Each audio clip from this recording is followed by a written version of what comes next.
How does language dominance affect bilingual kids? Imagine a child who speaks two languages but seems to use one more confidently than the other. This difference is often due to which language is dominant. Language dominance is about which language a child prefers or uses most often. It depends a lot on how much they hear and speak each language every day. For example, if a child hears and speaks English at home and in the community most of the time, they are likely to become English dominant by around age 5. But if they are exposed more to a minority language at home, that language might become stronger or dominant.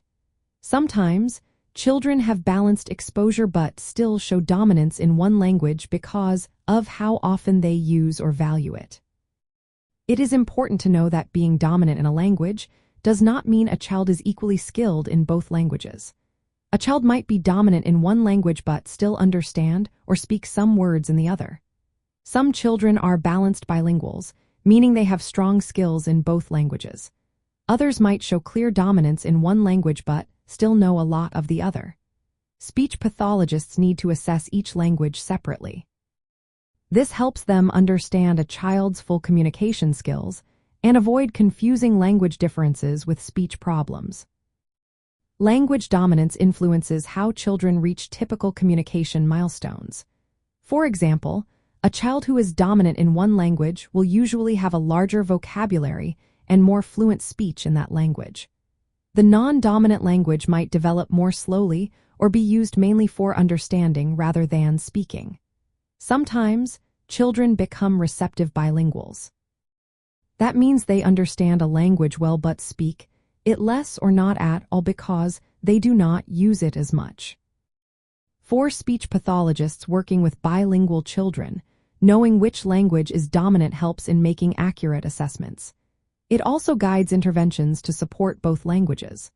Supporting the child's dominant language helps build a strong foundation for communication.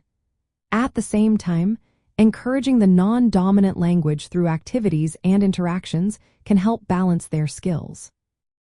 Caregivers and teachers can help by providing consistent, meaningful exposure to both languages.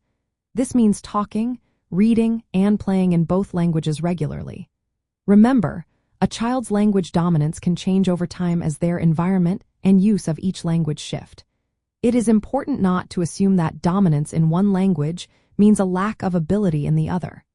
Always assess both languages to see the child's full linguistic picture. In the end, how a child's language dominance develops shapes their communication skills. It reflects their daily language use and exposure, not just their overall ability. Understanding this helps support bilingual children in reaching their communication milestones confidently and clearly.